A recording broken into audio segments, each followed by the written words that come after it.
Boa noite, a paz do Senhor para meus irmãos, amém? Aqui quem está falando é a irmã Tatiana. E eu venho trazer uma palavra para meus irmãos, amém? Que se encontra em Mateus, capítulo 21 e o versículo 22. Mateus, capítulo 21 e o versículo 22. Quem tiver a Bíblia quiser acompanhar, meus irmãos, que diz assim: E tudo que pedires na oração, crendo, o recebereis. Só até aqui, meus irmãos. O que Deus está falando para mim e para você nessa noite, meus irmãos? Que tudo que você pedir, meus irmãos, crendo, meus irmãos, se você pedir, meus irmãos, tendo fé, meus irmãos, Deus ele vai responder, meus irmãos. Porque você tem que ter fé, meus irmãos. E você tem que enxergar com os olhos espirituais, meus irmãos. Não com os olhos carnais, meus irmãos. Porque é muito fácil você ter fé naquilo que a gente vê. E você tem que ter fé naquilo que a gente não vê, meus irmãos. Porque fé é o que a gente não vê. E que você venha ter fé, meus irmãos.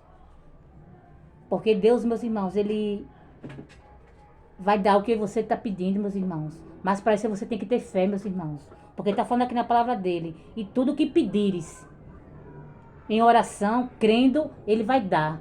Mas você tem que crer. E você tem que ter fé. Mas não é ter fé no que a gente vê, não. É fé no que a gente não está vendo. Porque a fé é aquilo que a gente não vê, meus irmãos. Que só os olhos espirituais enxergam, meus irmãos. Porque você ter fé no que você vê é muito fácil. Eu quero ver você ter fé no que você não está vendo, meus irmãos. Mas que você, meus irmãos, comece a chegar com os olhos espirituais, meus irmãos.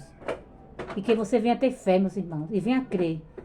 Porque Deus ele vai dar o que você pede, meus irmãos. Mas para isso você tem que ter fé. Porque para Deus dar algo a mim a você não é de qualquer jeito não, meus irmãos. Para Deus dar algo a mim a você, a gente tem que ter fé, a gente tem que crer, meus irmãos. E só até aqui, meus irmãos. Foi pouco a irmã Tatiana entendeu essa palavra. Fiquem todos com Deus, a paz do Senhor e tenham uma boa noite.